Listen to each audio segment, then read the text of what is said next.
Back to another episode of the Girl Stop Playing podcast. It's your favorite homegirl, Coriel, here to encourage you to stop playing with your potential and start working for what you want in life and in love. You already know that I'm bringing you the information and the conversations to help you make the money and get the honey. You can have it all as long as you are willing to work. And today, we got a working woman in the building. We're not even going to be talking about work, though. We're going to be talking about wellness and well-being. Some really important conversations that are truly meant to move the culture forward. So pause right here, share this episode, tell a friend to come on in for this conversation, okay? We got LaTanya Taylor on the couch. Are you ready? I am. Y'all, let me just tell y'all, okay? We got to get LaTanya warmed up because we're late starting this episode. She was outside waiting for me for a very long time, and sis thought I stood her up, okay? So we got to warm her up. We got to get her talking on this couch because this conversation is so, we could not have not had this conversation. I think the moment I met you, I literally turned to you and said, I got to get you on the podcast. Yeah, like, we got to talk about this. Yeah. This is such an important topic of conversation that we're about to get into. So I publicly am going to apologize for the tardiness. No, I don't like wasting people's time. So we're publicly going to apologize for the tardiness of this episode, but I'm ready to get into it. Okay. So tell the people what you do, though, so we can put some respect on your name before we get Okay. into this. I'm LaTanya Taylor, affectionately known as the Rev Coach, the Juicy Spirit Mama, the Priestess of Purpose, Pleasure, Passion, and Profit. So we can talk about money because I don't think that they're disconnected. Okay. Our womanhood and our femininity is very much connected to our wealth. Let's start there. Tell me how. Well, I work with feminine leaders. At least I intend to work with women who are in leadership but have maybe forgotten their feminine vision, their feminine soul, their feminine desires. Because we have a model from white men on how to do business. And we come into the business world, which is masculine. And so we run our businesses like men. And then when it's time for us to create, to attract, to embody, it's shut off. It's shut down. That's the feminine part, the Yeah. create, attract, embody. Yeah. Yeah. So we usually hear this conversation in terms of relationships, right? Women need to be more feminine. A masculine man is not going to be attracted to a masculine woman. We are bombarded with this conversation around femininity. What is step one for a woman who watches this and she's like, I am so tired of y'all telling me that I need to be softer, I need to be this, I need to be that. How? How do I just start? I'm 35. How do I just become a feminine woman? You know what? I think that it's become a trending topic. It was not trending when I started doing this work. Your generation is now taking it and talking about the soft life and I want a soft life. I want a soft life. And now men are jumping on board telling women how to be feminine, which is no different than, can I be honest here? Of course. Can we be no holds Real. barred? Okay, good. Because we've also been conditioned through the church and through religion with men telling us how a woman is supposed to be. So it's no different than the Proverbs 31, the woman and the virtuous woman and this and that. Now people are jumping on a bandwagon. So where do you start? You start with your desire. A woman must start with her desire. Let me say that again. Her desire. Because femininity has many faces. There are many faces of the goddess. There are many faces of feminine energy. And all of it is not soft. Some of it is fierce. We have warrior models. We have marketplace women. We have medicine women. So you have to start with your desire, because the question that I would ask a woman, particularly a woman in leadership, is whose life are you living? Whose children are you raising? And whose man or partner are you? That part. I think the emphasis when you said her desires, I interpreted that the emphasis on the her because so many women are doing things, making decisions based on somebody else's desires. Absolutely. And we don't even realize it. Yeah. Because, if your mom has put something in your head since you were a little girl that was her desire for your life. Right. And then you grow up and you evolve and you mature into this grown-ass woman Right. who has this desire.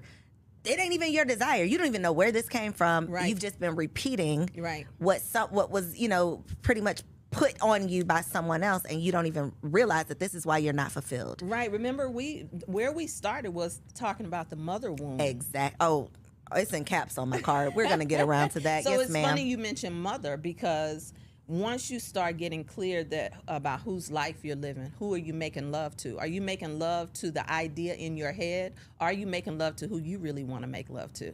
That's why I do the work of Juicy, because Juicy is not just about being orgasmic. It's not just about being sensual. Juicy is about unveiling the intimacy in you. Intimacy means into me I see, right? So we look at intimacy as something we share with somebody else first, but intimacy is something that we must have for ourselves. So yeah, when it comes to our mothers, I don't know. Can we be honest? Like, I think that a lot of millennials are very disconnected from my generation of mothers. So, do you not think that your generation was disconnected from your mother's? I think to a degree. Okay. I'm glad you asked that question, because I love having the generational conversation. Because on Fix My Life, which is, I didn't mention, but that's where you've seen my work, on the several seasons, some of the best ones, best shows. We did a generational show. And what I learned is that it was baby boomers who actually raised millennials. The Only grandmothers. a few Gen Xers actually raised millennials. So there is a disconnect, though, between a lot of millennial women and my generation. Why? Why do you think that is? I think that we were rebellious. Gen X, we were doing our thing, right? We had to survive. We were latchkey kids. We had to figure it out. And we did not have parents who took responsibility for the shit that they caused and the domino effect, right? And so you have people who are my age who are just now talking out loud about the issues that they internalized, whereas your generation came out the gate talking Yelling, about it. screaming. Yeah, like, I ain't doing that. Yeah. That doesn't work for me. Or just not talking to us at all. I have a niece that I supported and raised, and she's just different from me, right? Like, there's certain things that she just wasn't going to do going into her womanhood. Like, she wasn't taking the last name of her husband. She didn't want to do her wedding the same way weddings had been done. She was very clear. She's not having children. Like, there are more millennials who are childless by choice without the guilt and the shame. Whereas I would say my generation still grapple with, I should. I'm supposed to. I'm is expected supposed of to me. do this, but I don't really want to do it. And so you have a lot more women in my generation that have the good girl complex, but inside was something else, right? So they snuck around and did it. And I always tell women who are mothering younger women, particularly Gen Zs now and Y, don't give them your representative. Give them who you really are. Give them your story. Don't bring your representative. And that's a new thing, I think, for many of our generation. 1,000% it's a new thing, because if I think back to my grandmother and just how much I don't even know about her. And not only do I not know these things because I'm the granddaughter, there are so many things that the entire family didn't, even her daughters didn't know, because everything was done in secrecy. Yep. And then if you ask questions about it, you're in trouble. Yep. It's like, don't ask about it. Don't ask, don't tell. Don't ask, don't tell. Don't ask, don't tell. And so you grow up, and my grandmother passed last year, but I was the cousin that would go sit with her, and it's like, I want to know about your childhood. Me too. What was your mama name? Just things that oh my God, we don't know. And think about the disservice, so though. Now that this whole like generation is invisible now. I can't even pass on your story because you didn't share it with me. I know, but we gotta I want to do more with that. Got to. I really want to be a catalyst for women to be able to sit in rooms together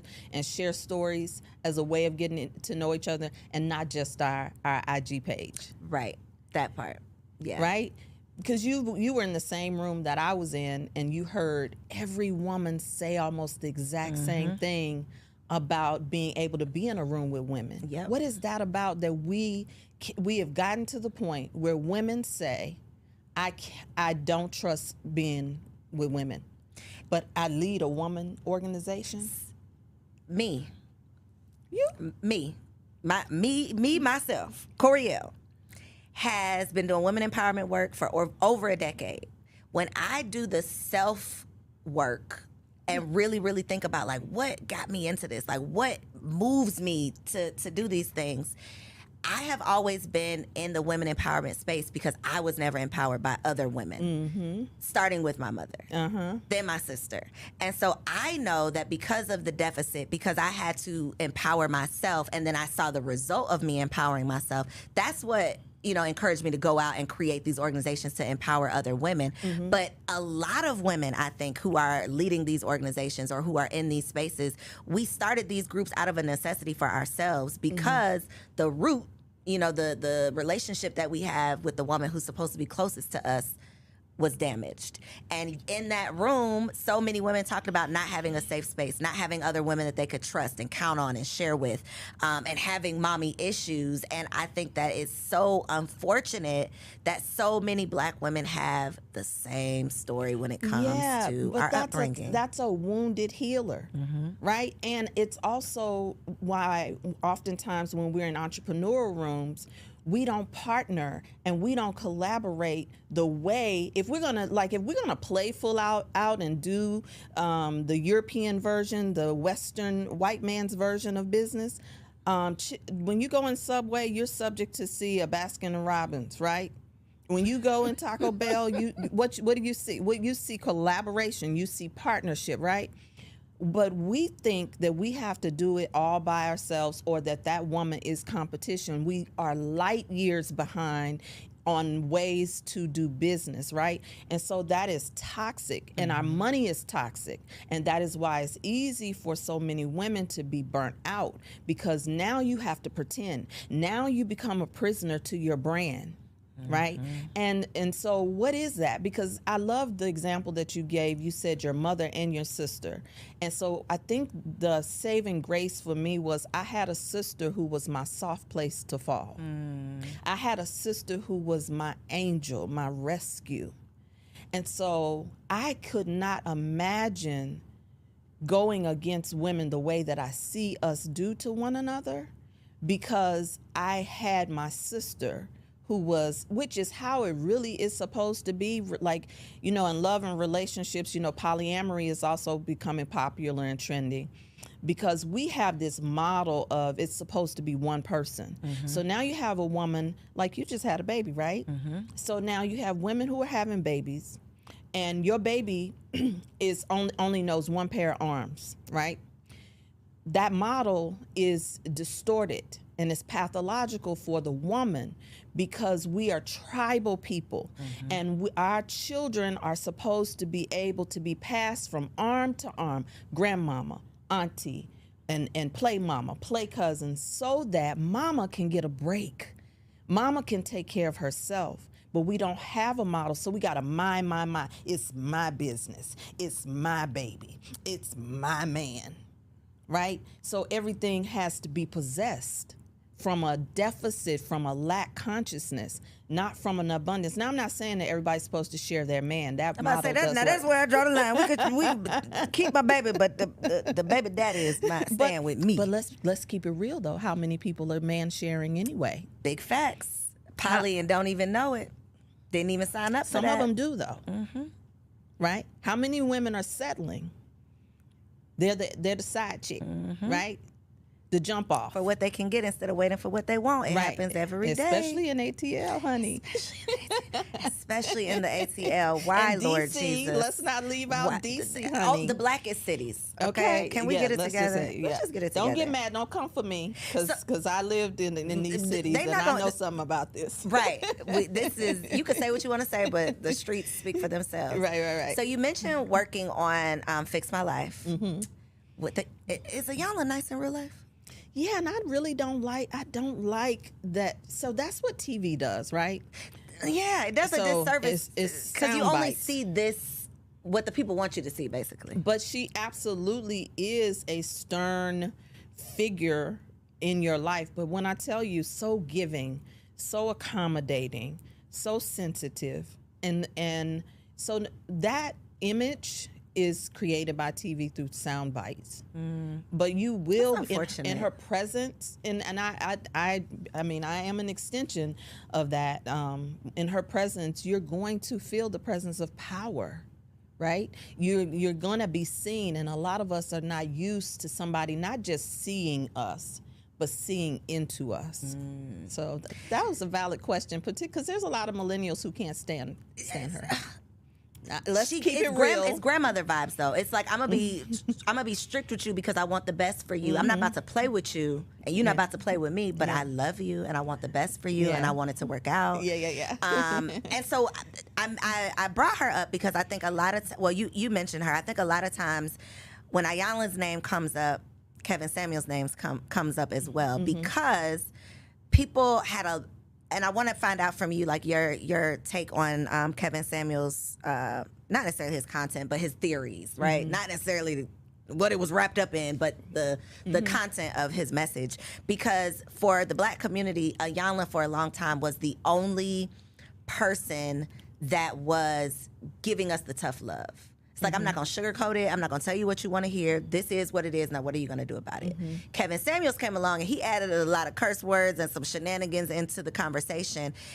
But he was the first that I can think of, the first man that was in that space. And so she, to me, represents like the grandmother again. Like, I want what's best for you. No shade. Don't be offended by that. I'm sorry.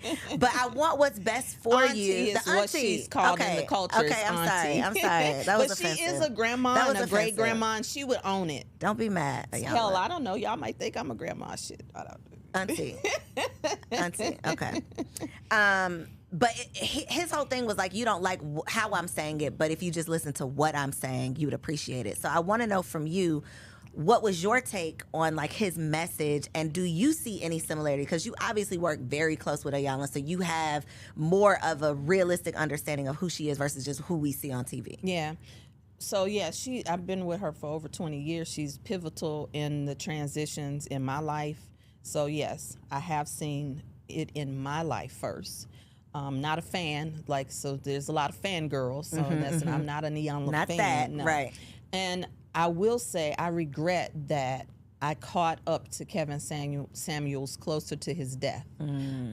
Initially, I usually have an aversion to men telling women what to do, period, because it's too much of that. Okay. And I do think that there are other voices in the culture. Iyanla just happens to be one that's highlighted. I do think there have been other voices. But Kevin Samuels didn't lie. We didn't like his delivery, but many of us didn't grow up in households with our fathers either, so we don't know what it is to be corrected by a man, told the truth by a man, called on our BS by a man.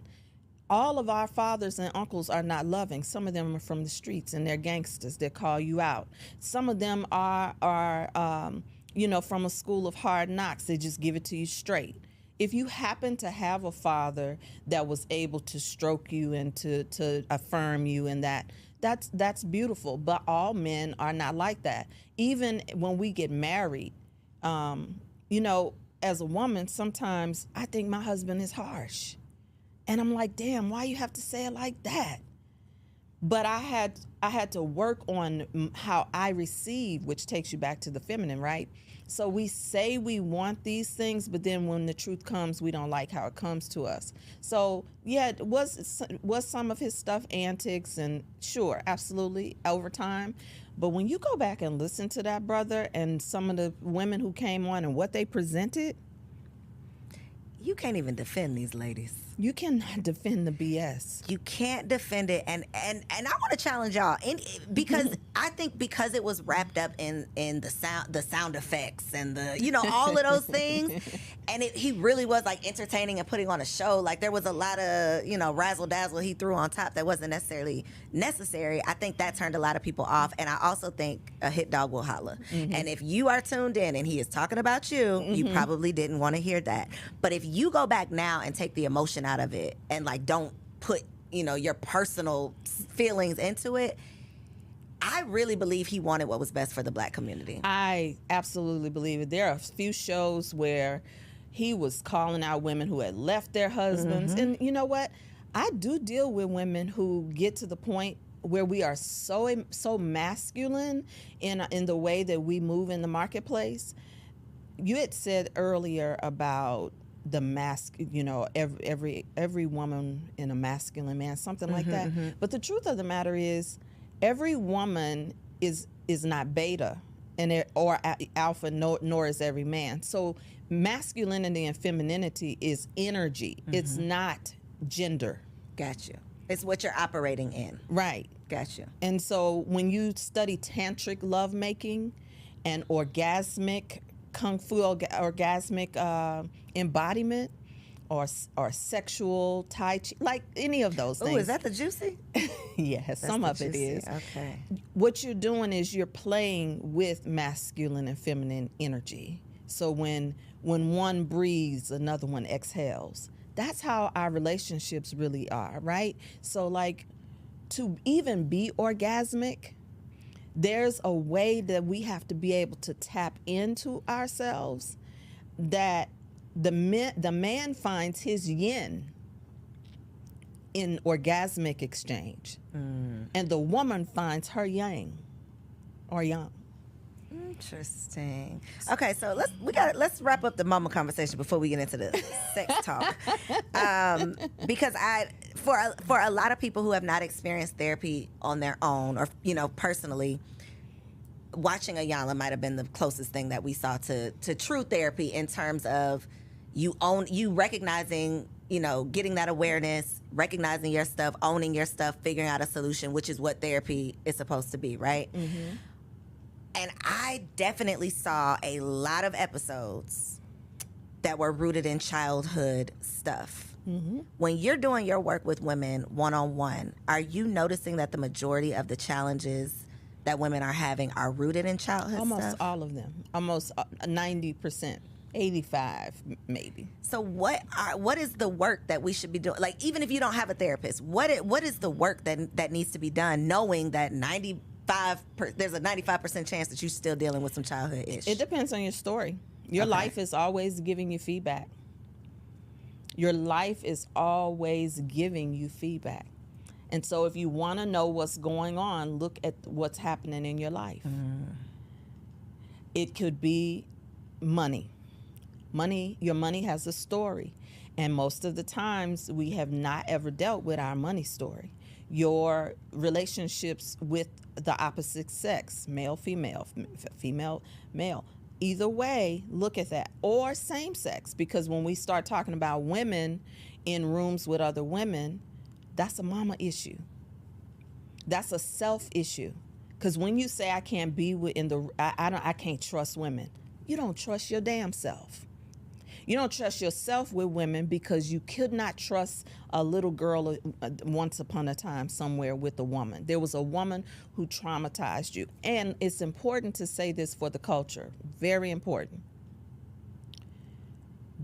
Our culture, no matter the generation, does not give Black women permission to say, I was failed by my mother. Because we see so many women sacrifice for us. We see what our mothers have gone through to get us to the other side. And so now you have people in your own family who will say, don't say that about your mama. She did the best she could. And then we say it, we take it on. She did the best she could. I don't blame my mother. That's usually the second thing. And that's when you know that you have not done any work. And what that does is it becomes suppressed and oppressed. It's cool, though, to talk about daddy, the daddy that wasn't there. Oh, it's cool to put it all on at his feet. But then we don't know what the interpersonal relationship was between mama and daddy. Now there are stories that are coming out where people are finding out that their father was removed from their life because of the wound of the woman. So how do you not deal with this? We're just going to keep excusing it? So black women are off limits? So what I think when we talk about Iyanla is she was the only black woman willing to call black women on their shit. Otherwise, it was that we placate it. We want to stroke it. We want to preach it away. We want to run to the altar. We want to put it on somebody else, right? Or we want to go all the way to the other extreme. We're love and light. No, we're not going to talk about that. So and where is that? So I think that's what the difference is that this was another black woman calling black women on. There are many black women who work with women and have worked with women before Iyanla in the midst. And Iyanla has a whole institute of coaches just like me. So there are women who are doing just like you. We're out here. We just don't. Nobody want to hear that. Don't nobody want to hear that. That's what it is. We are used to being taught that we're the prize, that they just need to be happy they have you, that they take what you know, like they take you as you are type of thing. And it's like, well, if who you are needs to be fixed up a little bit, nobody should just have to deal with your mess just because this is what you're presenting to That's them. what we bring, though. That's what we bring. Because we want our unapologetically, too. Right. We want our lovers, our partners to now father us. Because then when we get vulnerable, and we allow someone to see us, we say, but you should help me. Oh, but I expect you should tell me. But he hadn't been told. He doesn't know. And a lot of times when we talk about the mama issue, right, we're talking about it here in terms of women, but there are so many men who have mother issues and they're trying to find themselves in the legs of a woman and another woman's yoni. They're looking for mama. They're looking for nurture through the legs of another woman. And we are so emotional about these things that we never tap into our logical to say, how can we start healing? Whether that's healing through having these conversations, healing through figuring out like your own childhood story that is now carrying over into, your experience as an adult. And I am always, I guess, I find comfort in knowing that it ain't just me. Like, it ain't just me and my mama. Even me, I have, a couple of, actually, if I really think about it, I probably don't have one, maybe I have one friend that had a healthy relationship with her mother. I'll say that. Really? A healthy relationship with her mother. In my experience, it's always like butting heads when it comes to and I don't know if this is a black woman thing. I don't really know too many white women, so I'm gonna just say that I don't know. But it always seems like there's that head butting, like there's a competition between mother and daughter. And I mentioned briefly with me and my mom, me and my sister. I have 2 boys, and me and my husband have talked about are we done having kids? Are we gonna have one more? Do we want to try for a girl? And although I am not like I gotta have a daughter, I really something in me says that I have to have a daughter to break that chain, to repair the mother-daughter relationship. Maybe. Because I think it's a familial thing. It's a generational thing. It's not just me and my mama. No, it was her and her mama too. It's familial. And when we talk about, millennials and Gen X, and then there's baby boomers who did not take responsibility for a lot of these things, and then there's the silent generation, right? They did not talk about those things. So the story stopped really with the silent generation because they didn't tell what their traumas were, and then baby boomers covered it over by trying to climb the corporate ladder, or keep you from having to climb the corporate ladder, and then X is the same, but I don't know. I see that differently. I see it as both and. Yes, you could break the generational pattern by having a girl You will be putting yourself in an initiation, a rites of passage process, or you can commit. More women could commit to seeing young women as your daughters, as your nieces.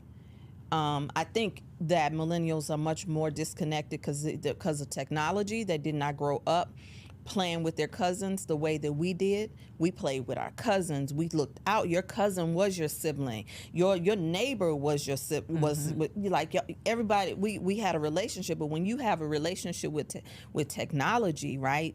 There's something that cuts off, and you're numb from seeing the tribe. I am responsible for that young woman who I'm in proximity to. That even is if we're my not related. Even if we're not related. Even if we're the not village related. mindset. That's right. Absolutely, the village mindset. I have to stop myself sometimes in the store when I see other people's children, because I know that these children now will fight you. Right, and their mama will turn around and fight you too when their kid was doing wrong. It's a whole new world out here. But I've been talking about this village concept because it's not like we've heard. It takes a village to raise a child, but it takes a village to do life. It takes a village to have a successful business. It takes a village to have a healthy marriage.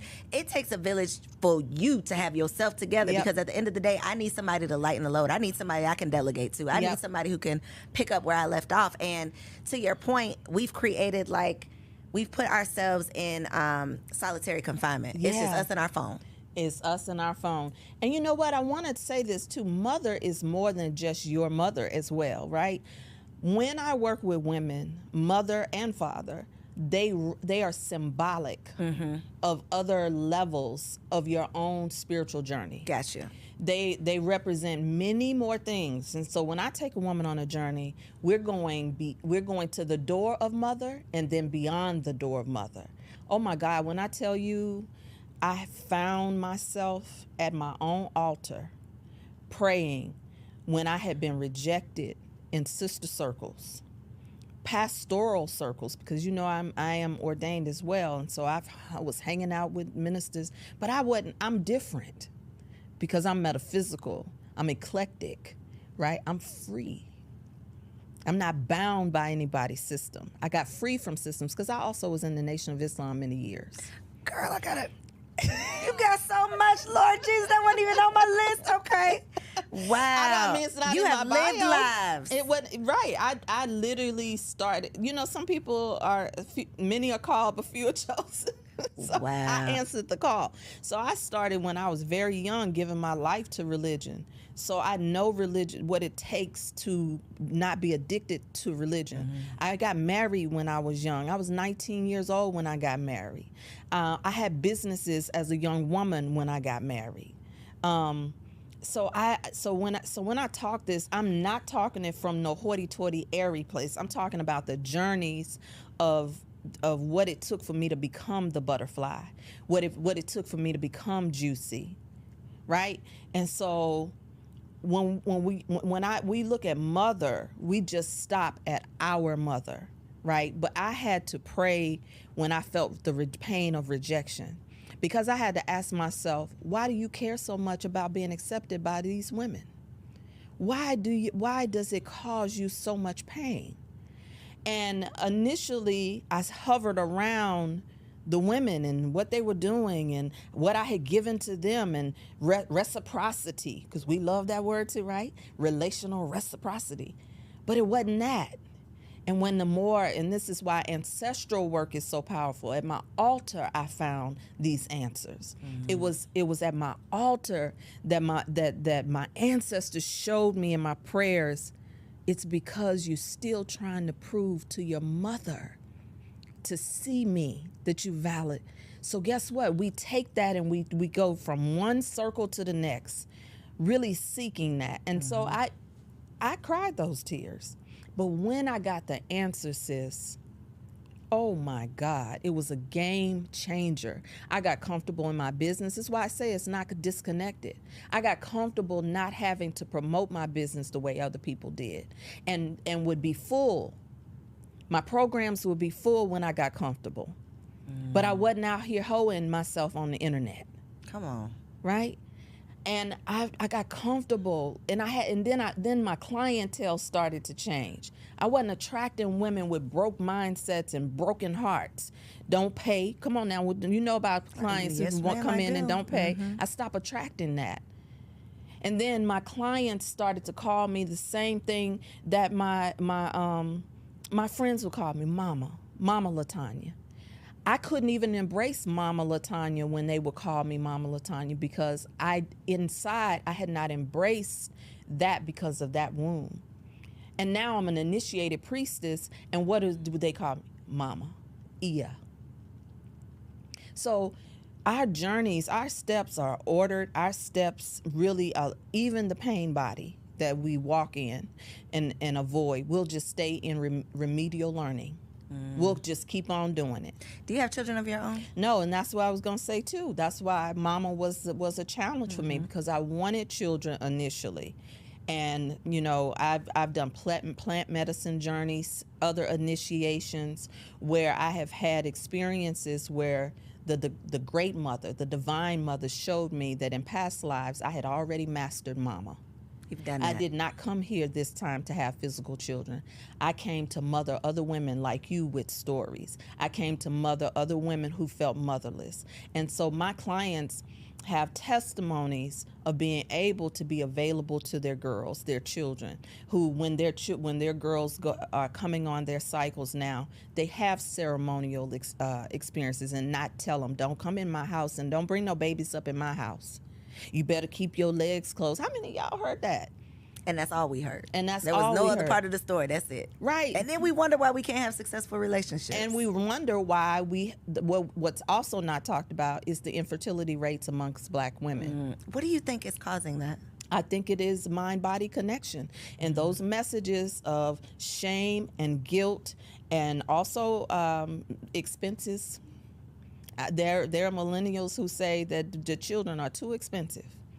Straight up like that. Yeah. When you mentioned at the beginning, you know, the millennials are like the first real generation that are like, no, I ain't have no kids, and what you gonna say about it? I've always known that I wanted kids. It ain't never been a thought. I knew I wanted kids, right? I didn't judge people who said that they didn't want kids, but I never understood it. I never understood it. How could you not want kids? But baby, now that I had these kids, I just feel like I have a whole new understanding of you making a conscious choice that this is not what you want your life to look like. And I don't think that we as a society have given women the grace to be able to do that. Because to your point, it's like, if you don't have kids, what's wrong with you? Or why would you not want to? Ooh. Or there are women who that it wasn't meant for them. Right. So how do how does that make someone feel if you're like, well, your life is meaningless if you're not a mother? And it's like, well, no, I've done that. I've mastered that. I'm here to experience something new. It took me a long time, though, to get here. I can imagine. It took me a lot of processes. I can imagine. It took me a lot of herbs, a lot of detoxing, a lot of stuff that I thought I needed to fix within me so that I could get pregnant, because I have the mothering energy and mothering spirit. And what would happen is I'd mother everything around me, right? And then, so when it didn't happen initially, I felt some kind of way about it, and in my book I actually talk about that being a pathway into my femininity, because I was ordained as a metaphysician long before I came into more of this feminine art technology. And I didn't do it with us. I did it in the company of 250 women from all around the world. And I didn't do it with us because most of us, we want to do the work through pain, not through pleasure. And so I learned through 250 women who did not look like me, a neutralizing force of womanhood that got me to have some of these conversations. And it was a beautiful thing for me. And it was in that moment that I said, I gotta do this for us. We gotta know pleasure. But now we take it to another level, man. We go balls to the walls. Yeah, they be doing a little too much. We gotta reel it in. Everybody want to be sexually free on the internet. Liberated. Yeah, liberated right here on Instagram. But it's such a sacred art that it should be done in sacred containers, right? because when you go into that type of work, you're going into the core of issues like childlessness, infertility, loneliness, divorce. All of that stuff is big for us as well. You really are multifaceted. You even said the Nation of Islam. Yeah. You're ordained. You're a priestess. Yeah. Okay, this is a conversation I've had several times because like you said, I'm just different. Like, I believe in this, I do this, but I'm different. I feel like I think it's probably a millennial thing too. Don't judge me. But I feel like, I can't say I grew up in a church like I was going I wasn't going every, but I was going sometimes. I'm familiar, right? Right. As I had my own experiences and, my own journey, I started to do my own research and learn new things. And I still consider myself to be very spiritual in that I know my relationship with God. I'm still working on my consistency in my practice. Mm-hmm. I need me an altar, so we're going to have to talk off camera. Girl, so I'm dibbling and dabbling, right? Mm-hmm. But I have not been consistent. But I feel like I am judged a lot of times from the church girls because the way that I speak about God, I'm not necessarily quoting a Bible verse. Right. I'm not necessarily tying it to scripture. Right. I'm not necessarily going to the church house on Sunday morning. Right. Or speaking in tongues. Mm-hmm. But I know my relationship with God, and it's very hard for me, if I'm doing a speaking engagement or anything, to not mention God. It's just hard for me not to do it. Mm-hmm. But because I don't do it in the way that they think that I should do it, I am, judged a lot of times for that. And so I can only imagine if you come to the table, you might be talking about God, but you might be talking about the ancestor. I might. You might be talking about any of it. So I might be talking about chakras. How honey. are you? I might be talking about colors. Because it's all part of it, right? Aromatherapy, because it's all there. You just said something about tantric. Wait a minute, honey. What's that song? Who is it? I might say the name wrong. It's all there. What's that song? You know that hip hop song. What is it? It's all there. It's all a part of it. It's all there. Yes. It's all a part of it. You can see it all in scripture. But see, we just regurgitate what we've heard, what we've taught. So your mama said it was bad, but baby, so it must I've been be taught bad. how to exegete the text. Come on. Okay. So I know how to go in and study and divide the word. But not just the word in a Bible, right? I know how to read Quran. I go to the dictionary. I know law. I know spiritual law. I know when ministers are reading the books that they won't tell y'all they reading because they go and teach about it, but they won't tell y'all about it. They won't tell you the authors. That part. So, I mean, really, it's just freedom. It's just spiritual freedom, right? It's really just when the word says who the Son sets free is free indeed. What are we trying to put? It's men who try to put other people in bondage. Humans put people in bondage. And when you know that level of freedom, you become spiritually multilingual, right? We want to go to school and take Spanish or some other language. But then we're not diversified. But if you do yoga, you going to hell. Oh, listen, what is going on? It's a whole thing going on with that. And it's to the point where it's so divisive. That's what I think about religion. I think religion is just divisive. It just divide. I'm right, you're wrong. That's what religion is to me. If you don't do what I say, the way that I say you should do it, you're going to hell. I don't do religion like that. That is not what I do. That is one thing I do. You gotta appreciate that about the millennials, because we're not subscribing to that. I absolutely. We're gonna write our own stories. We're gonna do it in our own way, and we're not gonna live in that box you try to put us in. That's right. Listen, if I had some of the gall of millennials, I wouldn't have spent all those years. I think you do though. What kind of? But you've evolved. You're saying you've evolved into this. Yeah. So another theory that I have, an unpopular opinion about the church. Is that the black church is keeping black women single. I think the black church is also keeping us poor too. Broke. That part. How can we shake loose? Or do you think I think it's by design, and that'll probably be another conversation. It deep. is by design. Yeah, but do you think in our lifetime we're going to realize that? In mass, not just one or two here. I think we're in that season right now. We're in a season right now where we're in a second eclipse in less than 30 days. We're in a Mercury retrograde right now. We're in an Aquarian age where Aquarian just shifted signs. And so this is where the people wake up. And so what we see, the forces that we see, the nefarious energies that keep on coming at the culture, is to keep us distracted and scattered, because there is a mass awakening and questioning happening. And so when in order to keep people distracted, you got to turn it up. You got to keep them in survival mode, keep them injected with things. Don't snatch this video down, YouTube. Okay, we'll just keep it there. I okay. didn't say you ain't say else. nothing, but I picked up what you was putting down. I'm talking about even now in your food. I mean, listen. So, I mean, I've lived abroad too, right? Where'd you live? In Costa Rica. Okay. Do you know, like, the things that we eat are They're like not illegal. They're illegal, not even allowed. The weight that we gain and carry, I didn't even have to worry about food. I could eat white bread and drink coffee in Costa Rica. Anyway, I digress. But the point we were talking about is freedom. And once you know freedom and you know law, not just laws to be so spiritual and talk about law of attraction. The law of attraction is a part of a whole universal law system. And when you know that, all religions were built off of universal law. And when you understand universal law, you get to choose how you demonstrate it, which is what religion is supposed to be, the path you choose of expressing universal law. Well, we sure got off that path, didn't we? Because that is not what religion is now. Right. At all. Well, there's a history. Right. Most of us don't know the history. We inherit, just like we do our wounds and these secrets. We inherit, and then we become gatekeepers who protect these things without any study, without any challenge. Because anything I can't question. That part. I can't even ask why. It's just because the Lord's will be done. No, Right. There has to be something beyond that. That is slavery. Anything that you cannot question, you need to question. Anything you cannot question.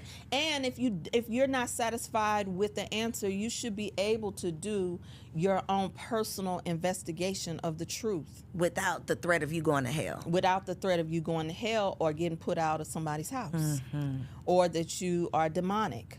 Or that you are going against the will of God. So, I gotta get your phone number. Like y'all say that.